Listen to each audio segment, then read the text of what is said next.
Welcome back to episode 2 of Praise the Lore. I am, of course, your friendly neighborhood warlock and narrator for today, Gubstep. This video and future lore videos will be a little bit different from my original Praise the Lore video, as they will only contain audio and no changing images. The challenge of writing a script, recording, editing, recording game characters and their backgrounds, and then editing it all winds up being 16 plus hours of work for little payoff, as most people from the previous lore video just put the video on in the background anyways. So I encourage you to listen to this video and future lore videos while doing something else, like playing World of Warcraft. Let's jump right into some of this juicy lore. Today, we'll be talking about the High Elf Alleria Windrunner, sister of current War Chief of the Horde Sylvanas, and sister of Verisa, who is the Ranger General of the Silver Covenant. The Windrunner sisters once had a younger brother, who would have been the youngest of the Sylvanas children, but perished when a group of orc raiders tore their way through the elven kingdom of Quel'Thalas. Alleria is the oldest of the three sisters, with Verisa being the youngest, and Sylvanas being the middle child. Sylvanas was originally a high elf like Alleria and Verisa, but took on the role of a Forsaken after her soul was ripped out of her by the Lich King and put into a Banshee. Most of our story takes place before this happens. Alleria's mother expected her to take over her position as Ranger General of Silvermoon, but Alleria was not one to follow tradition. Instead, she chose to become a Farstrider, a group of highly skilled rangers that fought to protect their people. She quickly made a name for herself among the Farstriders by winning tough battles and being skilled with both a bow and sword. When Alleria was younger, she used to wear a necklace that was given to her by her parents. It has an emerald, ruby, and sapphire in it. This will be of significance later in our story. Alleria was one of the few that saw the Horde as an ample threat before the Horde had any real structure. The Horde were mostly just savage orcs being led by Ogrim Doomhammer, raiding anything they saw as prime real estate. It wouldn't be until Thrall takes up the role as War Chief where the Horde and Alliance tensions start to lessen. It is this reason why Alleria came to the aid of the humans and Sunstriders to defend Lordaeron, despite not having any orders to do so. The Alliance of Lordaeron was the first time the Alliance we know today in World of Warcraft, posing as multiple races under one banner, can be seen as official in the Warcraft lore. During the Alliance of Lordaeron, Alleria worked closely with both Khadgar and Turalyon until the war was over and the Horde retreated south. The battle was bloody and tensions were raised internally among the Alliance, as many broke off, seeing this war as a losing battle. Alleria lost 18 of her kin in this long battle, and found comfort in the arms of Turalyon. After the war, Turalyon and Alleria give birth to their son Eretor. Eretor is half human from Turalyon and half high elf from Alleria. After her son was born, she came to the conclusion that vengeance was the only answer. Orcs are monsters, a stain on this world that must be eliminated at all costs. She leaves Turalyon and her son to go hunt down renegade orcs. It is during this time she is told by Khadgar that she must go to Stormwind and inform Turalyon of the incoming orc invasions because of the Dark Portal widening. Given her previous history with Turalyon, she was reluctant to agree. Alleria goes to Stormwind and finds Turalyon, and tells him that Khadgar is in need of the Alliance services again, as the Bleeding Hollow orcs are coming through the portal. Alleria and Turalyon form the Alliance expedition, and prepare to set forth through the portal to Draenor. Before taking the battle to the Orcs' homeland, she had her necklace melted down and sent the ruby to Verisa and the sapphire to Sylvanas in the event that she did not return. It was on Draenor that she had an eye-opening moment that there is more to the Alliance expedition on Draenor than her quest for vengeance. When Turalyon ordered her to retreat, she realized that she could not die in battle just for her vengeance, and went back to the arms of Turalyon. He and Alleria defended Khadgar as Khadgar closed the final dark portal to Azeroth. Alleria and her allies enter a portal to the Twisting Nether opened by Khadgar, and at this point were presumed dead.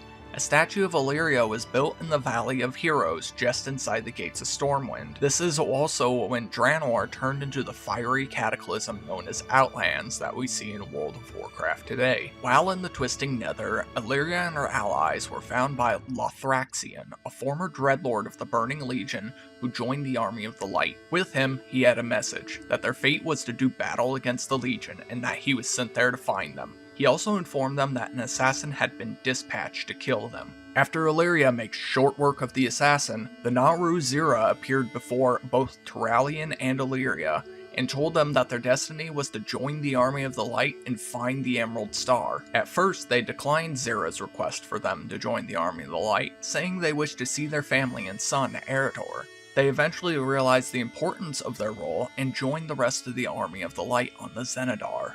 Due to the Twisting Nether's time moving 25 times faster than Azeroth's, Turalyon, being human and living much shorter than his counterpart Alleria, is given immortality by Zira, but during the ceremony, Alleria caught a glimpse of the ceremony within the Valley of Heroes in Stormwind City, where she saw her sister Sylvanas and her son Eridor. She was able to use some of the power of the light to send a positive wave of energy to Eridor, letting him know that she's alive. During their fight against the Legion, the Army of Light raided a Legion prison, only to discover that all the demons were already dead due to the Void.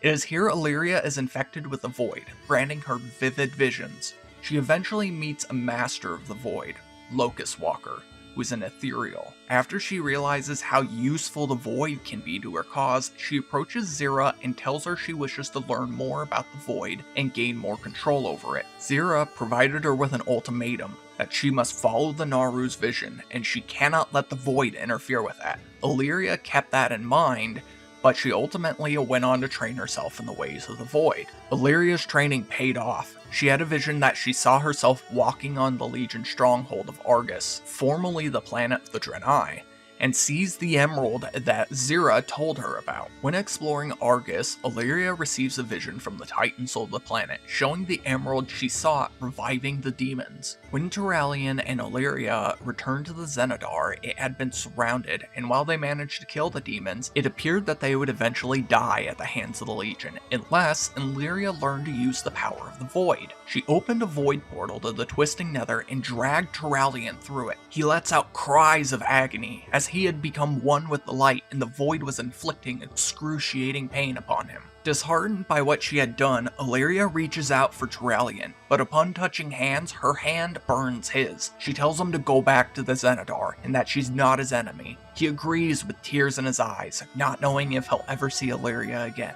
She is eventually captured by the Legion with Locust Walker while training on her Void powers. Alleria uses her Void abilities to kill the Inquisitor, keeping them prisoners, and Locust Walker opens a portal to the Void. It is here that Alleria delves into the Void and learns to control her powers with better precision. Her training is cut short when she realizes she is delving into the Void too fast, beyond what Zira and her vision showed. She saw a vision of Turalyon being attacked by a powerful Eridor on Argus, attempting to take his soul as a prize for his master. Alleria tells Locust Walker that she must go, but he refused, as they were not done with training. She attacks him in the place he is most powerful, the Void. While Locust Walker was charging his attack, calling Alleria a coward and saying that he should have expected no less from a mortal, he hears her state that her lover is in trouble. He stops and laughs, saying that she has made a very determined enemy. She is confused and doesn't understand whether that means him or the Legion, but doesn't really care at this point. Locust Walker allows her to go to save her husband, and says they would meet again soon. Alleria kills the assassin attacking Turalyon and Lothraxion. She is too late though. Both Turalyon and Lothraxion had already both been poisoned and were slowly dying. Turalyon warns her to leave, and that Zira will not accept Alleria for submerging herself in the power of the Void. She could not use the Void powers on Turalyon, but instead uses them on Lothraxion to cleanse him of the poison. The Dreadlord in turn was able to cleanse Turalyon, saving his life. Alleria refused to leave when the Naru Zira arrived. Turalyon pled with the Naru, begging her for mercy on behalf of Alleria, but it was no use. Zira was only interested in the fate of Alleria, and the Void was not part of it. The Naru imprisoned Alleria on the Zenithar when Alleria refused to renounce the Void. This brings us to the events that happen in World of Warcraft Legion. When the Zenithar is shot down, the Naru Zira is shattered, and her hold on Alleria is released. Players play out the story on Argus where Alleria is reunited with Turalyon and her son Eridor. I do not want to spoil the events of the story on Argus for people who haven't played through Legion yet, and the story is much better portrayed through the cinematics and voice acting Blizzard has done, better than I ever could have narrated. So what do you think about the story of Alleria? Do you think the Naru was right to imprison her for training in the Void, even though it was the Void that actually saved Turalyon and Lothraxion? Let me know in those comments below. If you liked this video, be sure to hit that like button. If you want to see future content like this, be sure to hit that subscribe and bell icon. This has been Gubstep with Praise the Lore. Hopefully, I'll see you in the next video. Goodbye, friends!